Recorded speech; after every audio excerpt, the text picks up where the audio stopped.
अध्याय 10वा प्रारंभ. श्री गणेशाय नमः.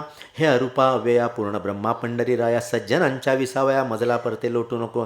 देवा हा दास गणू नको परक्यांचा आता म्हणून माझ्या पातकांचा नको आणू विचार चित्ती नारायणा. माझ्या करेन झाले पुण्य हे ठाऊके मज लागून फार काय तुला वदन दावण्या मी योग्य नसे. ऐशी स्थिती आहे जरी परी देवा कृपा करी ओळास गोदावरी पोटी आपल्या घेत असे. तसे तुवा करावे दुःख अवघे निवारावे पातकाला नवरू द्यावे माझ्या ठाई यत्किंचित. तो आणल्या मनात अवघेच काही घडू नये तर रंकाचाही राव होतो तुझा राधता वशिला. असो एकदा पुण्यराशी गेले उमरावतीसे जाऊन उतरले सदनासे आत्माराम भिकारीच्या. हा आत्माराम भिकाजी सूत अमरावतीचा असे प्रांत मोठा अधिकार हातात होता त्याच्या विबुधो. कायस्थ प्रभू ह्याची जात.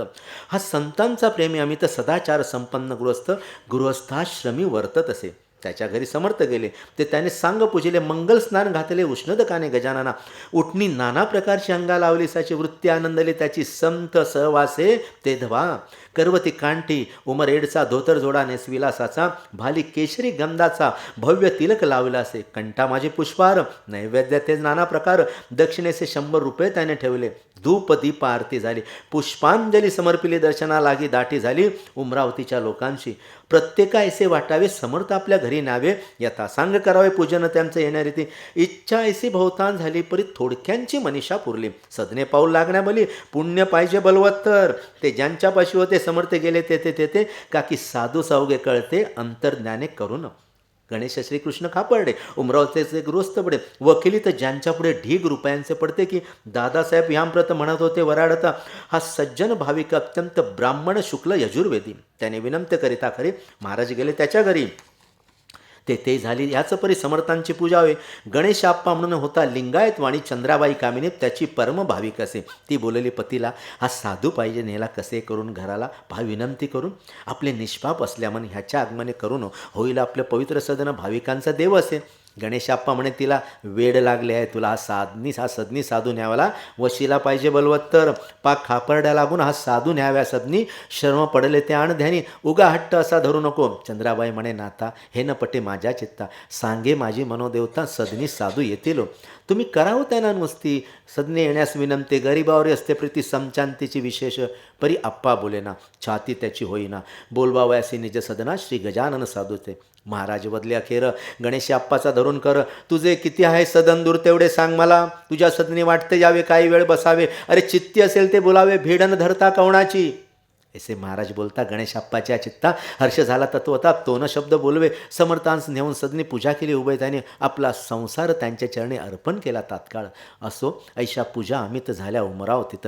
त्या प्रत्येक पूजेप्रत एक गृहस्थ हजर असे. तो आत्माराम भिकाजीचा नाताने हा होता बाचा राहणार मुंबई शहरीचा तारमास्तर असे की तो रजा घेऊन भला उमरावतीस होता आला. भेटणं आपल्या मामाला बाळाभाऊ नामजाचे. त्या बाळाभाऊ कारण समर्थांचे लागले ध्यान म्हणे ऐशा साधूचे चरण सोडून कुठे जाऊ नये. प्रपंच अवघा अशाश्वत त्यात कशाला गौचित्त केला आजपर्यंत तोच आता पुरे झाला. काही असो आज पूर्णमीनं सोडे त्यांचे चरण अमृताला टाकून विष पाया कोणी जावे. म्हणून प्रत्येक पूजेला बाळाभाऊ हजर हो भला होता बुधव राहिला दुसऱ्यानं काही कारण. असो काही दिवसांनी शेगावे आले परतुने मळासीनं जाता जाणी आले मंदिरी मोठ्याच्या. त्या मंदिराच्या पूर्वस एक जागा होती असं गजानन पुण्यपुरुष येऊन बसला ते ठाया. बातमी महाराजा आल्याची कृष्णा पाटला कळली साची. त्यांनी जागा मळ्याची सोडली हे समजले म्हणून आला धावत त्या ओस जागेवर सत्य महाराजा करून दंडवत अधोवदन बैसला. डोळ्यातून वाहे पाणी खंड त्याला नसे जाणी वस्त्र टाकले भिजवून त्या अश्रूचे छातींचे. ते महाराज बदले पाटलाला ऐसा कार्य रडशी भला शोक कोणता तुला झाला ते वेगळे सांग मज. पाटील बोलले त्यावर जोणी आपले दोन्ही कर महाराज मळ्याचा वेर का हो आज केला था. ऐसा अशम्य कोणता अपराध झाला सांगा आता माझ्याकडून ल्यानवंता मी लेकरूच आपले असे. ही देशमुखाच्या बाजूची जागा आहे बघासाची एका माळ्याच्या मालकीची. येथे तुम्ही राहू नका. मळ्यात मर्जी नसेल जरी तरी चला राहत्या घरी. ते खाली करीतो सत्वरी तुम्हासाठी दयाळा का की तुम्हा वाचून मला न काही प्रियाण. हे कळले वर्तमान अवघ्या पाटील मंडळ येते तेही धावून आले. महाराजा विनवू लागले निज सदना या भले हरी आणि नारायण. महाराज बोलले त्यासी मी जो ह्या जागेशी येऊन बसलो आज दिवशी ते तुमच्या हितास्तव ते पुढे येईल कळून. आता न करा भाषण वाद दोघांचे निर्मूलन करील हे विसरू नका. जितके जगी जमेदार तितके न करते विचार मागचा पुढचा साचर. हे चवणे त्यांच्या ठाई जा बंकटलालासी पाहून आणावे गेसी. मी सोडिता ततगृहासी तो नाही रागावला. ते काय त्याचे विचार, माझी कृपा तुमच्यावर आहे तिनं ढळणार कोणत्याही कारणाने. बंकटलालही आला तिथं घालू लागला समजूत, ह्यांच्या मर्जीविरुद्ध मळ्यात तुम्ही यांना नेऊ नका. माझ्या घरून जेव्हा आले तेव्हा सांगा मी काय केले. आपण आहोत त्यांचे बळी, ते सारख्या अवघ्या ना. सकाराम आसोलकर हाय मनाचा उदार, तो जागा देण्यास इन्कार करणार नाही वाटते. सकाराम देईल जागा, पुढचे करू आपण बघा, म्हणजे अवघ्यांस यात भागा घेता येईल सहजची. समेट अवघ्यांचा होऊन मठ बांधलेला त्या ठिकाणी परशुराम सावजीने मेहनत घेतली विशेष. समर्थांच्या बरोबर निस्सिम भक्त होते 4, भास्कर, बाळाभाऊ, पितांबर आणि उमरावतीचा गणेश आप्पा. रामचंद्र गुरव त्याचपरी राहत होता बरोबर. हे 5 पांडव श्रीहरी गजानन शोभू लागले. वृत्ती बाळाभाऊची अतिविरिक्त झाली साची. परवानं त्याने नोकरीची केली यत्किंचित आपल्या. पत्रे येती वरच्यावरी, बाळाभाऊस येण्याघरी परी परिणाम अंतरी काहीच त्याच्या होईना. भास्कर म्हणे गुरुराया, हा सोकला पेढे खाया, म्हणून ना इच्छी जाया आपल्यापासून कोणीकडे. तुम्ही द्यावे ह्या ते मार, म्हणजेच हा जवळ करेल घर. रत्न 14वे पायला बेगर हा येथून हल्ले नसे. लकडी वाचून माकड पान होई कधी धड, मोठमोठाले ते पाड भिऊ लागती वज्राला. एकदा बळेच घालवून दिले बाळाभाऊ करणपरी, तोही याला परतून राजीनामा देऊन या. बाळाभाऊ शेगावास येता भास्कर बोलला त्यासी, का रे आम्हा त्रास देसी. येथेऊन वरच्यावर ओडाळ बैल हिरव्यावर, पाहे पडाया निरंतर, त्यास जरी दिला मर तरी तो येई तेथे पुन्हा. तैसी लोचटा तुझी कृती, तंतोतंत निश्चिती, झाली जयाला विरक्ती त्यानेच येते यावे रे. हे अहंकाराचे भाषण समर्थानं खपले जाणं. त्यांनी भास्कराचे अज्ञान निवटाया कृत्य ऐसे केले. एका गृहस्थाच्या हाती भली थोरली छत्री होती, ती गजानाने घेऊन हाती बाळास झोडू लागले. मारता मारता मोडली बुध होती छत्री भली. मग एक मोठी घेतली भरीव काठी वेळूची, तिने मारणे सुरू केले. ते पाहता लोक भ्याले, काही काही पळून गेले सोडून त्या मठाला. परी बाळाभाऊ तसाच पडला समर्थांच्या पुढे भला. कैक म्हणतील असेल मेला तो अशा माराने. भास्करी झाला चिंतातूर, बाळाभाऊचा पाहून मार, परी समर्थांच्या समोर बोलण्या छाती होईना. तीही काठी मोडली बाळाभाऊच्या पाठीवरी. मग ते कंटाळून अखेरी तुडवू लागले त्याला. जैसा का तो कुंभार माती तुडवितो सासर, तैसाचा केला प्रकार महाराजाने तुडविण्याचा. मटी हा प्रकार चालला. शिष्य समुदाय पळत सुटला. कोणी गेले बोलावणाला त्यांच्या आवडीच्या मंडईचं. बंकटलाल कृष्णाची धावून आले मठामाजी. समर्थ हात धरणाराजी कोणी तयार होईना. बंकटलाल म्हणे भीत भीत, समर्था हा आपला भक्त, पुरे झाले या प्रथा आता ऐसे तुडवणे. ऐसे एकता भाषण समर्थ बदले असून हे असंबद्ध भाषण का करिता कळेना. मीनं बाळासी मारले नाही त्याशी तुडविले, निरखून पहा चांगले म्हणजे येईल कळून. महाराज म्हणाले बाळासी उठ वस्ता वेगेसी, ह्या आलेल्या मंडळींशी अंग तुझे दाखीव. ऐसे आज्ञा होता मला. बाळाभाऊ उठून बसला. लोक त्याच्या अंगाला पाहू लागले निरखून. तो वडाचे नाव नाही, कोठेही न लागले काही. तो पहिल्यापरीच होता पाय निमग्न आपल्या आनंदात. त्या योगे भास्कराला बाळाभाऊचा अधिकार कळाला. मग तोही ना पुन्हा बोलला, वेडेवाकडे बाळासी, सोने कसासी उतरते तेव्हाच त्याची किंमत कळते. आश्चर्य झाले समजताना तो प्रकार पाहून. सुखलाल नामे अगरवाला होता बाळापुराला. श्रोते त्याच्या आग्रहाला. गाय एक त्वाड होते, तिने गावात फिरावे, मुला माणसा तुडवावे, सशक्तांशी हुंदडावे, शिंगाने की आपुल्या. वाटेल त्याच्या दुकानात गाईने शिरावे औचित, धान्याच्या टोपल्यात तोंड आपले खुपसावे, वाटेल तितुके यथेच्छ खावे, राहिलेले नासावे, तेल तुपाचे लवंडावे, पिंपांगाच्या धक्क्याने.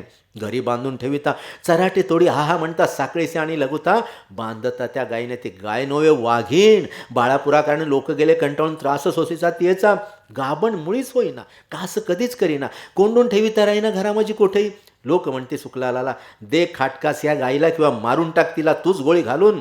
सुखलाल म्हणे लोकांचे, तुम्हीच मारून टाका तिसी. वाटेल त्या प्रयत्नांशी करून ह्या विबोधो. एका पठाणाने तिला मारण्याचा प्रयत्न केला. गोळी भरून बंदुकीला टपून बसला होता हो. ते कसे काय कोण जाणे, कळले या गाई करणे. तिने येऊन शिंगाने पठाणपाडीला उठाणा. मी परगाव नेऊन दिली होती सोड, परी ती आली परतून, त्याला सांगा काय करू. ऐसा ऐकता लोक म्हणते, आता याला एक युक्ती. गोविंदबांचा घोडा म्हणते समर्थाने गरीब केला. तूही या गाईला घेऊन जा शेगावाला, अर्पण करी समर्थांना, म्हणजे अवघे संपले. साधूस गाय दिल्याचे पुण्य तुला लाभेल असाचे, आणि संकट आमचे टळेल बाप्पा त्या योगे. ते अवघ्यास मानवले, गाय नेण्याचे ठरविले. तिला धरण्यासाठी केले प्रयत्न नाना परीचे. एकही प्रयत्न नाही फळला. शेवटी एका पटांगणाला हरळकुंद्यांचा ढीग केला. सरकी ठेवली शेजारी, ती खाया लागून गाय आली धावून. ती येता फास टाकून धरली 10-20 जणांनी. साखळदंडाने बांधून पुरी गाय घातली गाडीवरी, आणली शेगावा भितरी. गजाननासी द्यावया जवळ शेगाव, जसे जसे येऊ लागले तसे तसे स्वभावात पडलासे त्या गायीच्या पालट. समर्थांपुढे येता क्षणी गाय झाली दिनवाणी, तिने लोचने आणून पाणी पाहिले त्या पुण्यपुरुषा. महाराज म्हणाले अवघ्याना, हा काय तुमचा मूर्खपणा, गायीस ऐशा यातना देणे काही बरे नव्हे. चारही पाय बांधलेत, गळा साखळ दंड लावले, शिंगांची तीच गत केली चराटे कात्याच्या. ऐसा मोठा बंदोबस्त शोभत असे वागणे प्रत, ही गाय बिचारी साक्षात, हिला नाहीसे करणे बरे. अरे खोळ्यानो, ही गाय अवघ्या जगाची आहे माय, तिला बांधले हाय हाय केवढा कठीण प्रसंग आला. तिला आताच करा मुक्त, तिनं हुंदाडी कोणाप्रत, परी लावण्यात तिला हात छाती कोणाची होईना. जो तो पाहून मागे सारी, ते तर समर्थ आले त्वरे, आपल्या त्या पुनीत करे बंधने तोडिले धनुची. बंधने अवघी तुटता बोली गाय गाडीच्या खाली आली, पुढले पाय टेकिते झाले समर्था वंदन कराव्या. खाली घालून या मान प्रदक्षिणा त्या केल्या तिनं, समर्थांचे दिव्य चरण चाटू लागले जिभेने. ऐसा प्रकार तेथे झाला तर अवघ्याने पाहिला समर्थांच्या प्रभावाला, शेषही वर्णू शकेना. समर्थ म्हणाले, धेनूस बाई, कोणानं द्यावा त्रास, तू या सोडून मटास कुठेही जाऊ नको. ऐसा घडता प्रकार अवघ्याने केला. जय जयकार उच्च स्वराने त्रिवार समर्थांच्या नावाचा. बाळापूरची मंडळी बाळापुरा निघून गेली, गाय तेथेच राहिली शेगावासी मठामध्ये. त्या दिवसापासून ठावेनं तिला चराट जाणं, सुज्ञ धेनूचे अवघे गुण तिच्या ठाई पातले. अजून त्या शेगावते तिची संतती नांदते, जे काही वदती ब्रह्म व्यक्ते तेच येते घडून. असो एक कारंजाचा लक्ष्मण धुडे नावाचा विप्र वाजसनीय शाखेचा धनक कंपन्न संपन्न असे. त्याशी रोग झाला पोटात, उपाय केले अत्यंत, परिणाहाला गुण किंचित, खर्च सारा व्यर्थ गेला. त्याने समर्थांची कीर्ती कर्णोपकरणे ऐकले होते म्हणून सपरिवारे सत्वरगती आलावा शेगावा कारणे. रोगव्यथेने चालवे ना, श्रोते त्या लक्ष्मणा दोघा तिघांनी उचलून जाणं आणले त्या मठात. करण्या नुसता नमस्कार, असमर्थ होते शरीर त्याच्या कुटुंबाने. पदर्प समर्थांपुढे पसरला आणि म्हणाले, दयाघना, मी आपली धर्मकन्या, माझ्या पतीच्या यातना हरण कराव्या आपण. अमृताचे दर्शन होता का यावे मरण, माझ्या कुंकवा लागून टिकवा हीच विनंती. त्यावेळी समर्थ स्वारी आंबा खात होती खरी, तोच फेकला अंगावरी त्या लक्ष्मणकांतेच्या. जा देहा पतीस खाया, व्याधी त्याची बरी व्हाया, तू शोभसी त्यास जाया, पती भक्तिपरायण. ह्यापुढे न काही बदले, चिलम ओढू लागले. श्री गजानन स्वामी भले आपल्या मठात शेगावी. भास्कर म्हणे, अहो बाई, आता न बसा ये ठाई, आपल्या पतीचे लवलाई जा घेऊन कारण जाते. प्रसाद आंब्याचा जोका तुला समर्थ करी प्राप्त झाला, तोच घाली खावायला आपल्या पती कारणे. याने तुझे होईल काम, गुण येईल अत्युत्तम, लक्ष्मणाचे आराम होईल आंबा खाताच. बाई घेऊन आंब्याला येती झाली कारंजाला, प्रसाद खाऊ घातला आंब्याचा आपल्या पतीसं. निजगृही जोडपे आले, आप्त पुसू लागले. शेगावात काय घडले ते सांगावे साकरले. बाईने अवघे वर्तमान कळविले लोकांना लागून, आंब्याचा तो प्रसाद म्हणून दिला समर्थे मज लागी, आणि आज्ञा केली वरी खाऊ घाला अत्यादरी. आंबा प्रसाद निजकरे आपल्या त्या पतीला, त्याप्रमाणे मी केले. आज सकाळी खाऊ घातले. हे वैद्याने जरी ऐकले तरी त्या वाटले वाईट. अहो बाई, तुम्ही काय केलेत, हाय हाय, आंबा हेच कुपथ्य ह्या पोटातील रोगाला. माधव निधान हेच कथिले, सृष्टिस्थानी वर्णिले, निघंठाने कथन केले, शारंग धर्मणे ऐसेच. तुम्ही तो प्रसाद दिलेला पाहिजे होता, भक्षण केला, पत्नीचे पुण्य पतीला उपयोगी पडत असे. ऐसे वैद्य बोलले. आपते अवघे घाबरले, जे ते टोचू लागले. लक्ष्मणाच्या पत्नीचं परी झाले अगटीत. लक्ष्मणाचे पोट सत्य रेच होऊन अकस्मात मऊ होऊन गेले. हो, शौचावाटी व्याधी गेली, हळूहळू शक्ती आली. पहिल्या परीचं होती झाली प्रकृती लक्ष्मणाची, निसर्गाच्या बाहेरी. वैद्यशास्त्र काही न करे तेथे उपयोगी पडे खरी कृपा देवसंतांची. लक्ष्मण बरा झाल्यावर आला शेगावी सत्वरी. म्हणे, महाराज, माझे घर पाय लावून पवित्र करा, मी आलो त्याच्यासाठी. चला कारंजा स्नान जटी, मला न करा हिंपुटी, नाही ऐसे म्हणू नका. आग्रह त्याचा विशेष पडला. महाराज गेले कारंजाला. तेव्हा होते संगतीला शंकर भाऊ पितांबर. घरी नेऊन पूजा केली, दक्षिणा ती दिली. अवघी संपत्ती आपली हाय, मी कोण देणार. परी एका ताटात काही रुपये ठेवले. महाराज बघून त्या प्रथा इशारिती बोलवले, म्हणशी माझे न काय उरले, मग हे रुपये कुठून आणले. लक्ष्मणा, ऐसे चाळे दांभिकपणाचे करू नको. मला दिले तो आपले घर, आता उघडी अवघी दारे फेकून दे रस्त्यावर, अवघडी कुलपे ये धवा. लक्ष्मण काही न बोलला, मौन धरून बैसला. परी समर्थ आग्रे धरिलं, गजनाचे खजिनाचे दार उघडी. भीत भीत मोगळे द्वार केले त्याने. अखेर खजिनाच्या उंबऱ्यावर स्वतः जाऊन बैसला आणि म्हणाला, महाराज यावे, वाटेल ते घेऊन जावे. ऐसे बोलेला जरी परवे परी अन्य भाव अंतरीचा. हे त्याचे दांभिकपण समर्थ आले कळून. बहुरुपयाचे राजे पण कोठून ठिके बाजारे. जैसे कडू वृंदावन वरून पाहता दिसे छान, परी अंतरी कडवटपण पूर्ण त्याच्या भरले असे. सोडून त्याच्या घराशी उपाशी निघाले पुण्यराशी. दांभिकांच्या सदनाशी संतन होते तृप्त कदा. तेथे त्याच्या घराची वा धनदौलतीची गरज समर्था नव्हती, साची ते वैराग्याचे सागर. परी तो जे काही बोलला त्याचा सत्यपणा पाहिला, खोटेपणाचा राग आला म्हणून गेले उठून. जाता जाता बोलले, माझे माझे म्हणसी भले, भोग आता त्याची फळे, माझा आता उपाय त्यात नसे. मी कृपा करावया आलो होतो या ठाया, ह्याहीपेक्षा दुप्पट दया परितेनं तुझ्या प्रारब्धी. तेच पुढे झाले सत्य. एका 6 महिन्यात अवघी लक्ष्मी झाली फस्त. त्या भिक्षेची वेळ आली म्हणून श्रोते, परमार्थात खोटेपणानं खबे किंचित. ह्याचसाठी हे चरित्र समर्थे घडवून आणले. श्री गजानन चिंतामणी त्या गार काय शोभाणी, वा सुवर्ण लागून भुषवावे का कथिलाने. स्वस्ती श्री दासगुण विरचित, श्री गजानन विजय नामे ग्रंथ. सदा भाविक परिसोत निज कल्याण भावया. शुभम भवन्तु श्री हरिहरणा परणमस्तु. इति श्री गजानन विजय ग्रंथस्थ दशमोध्याय समाप्त.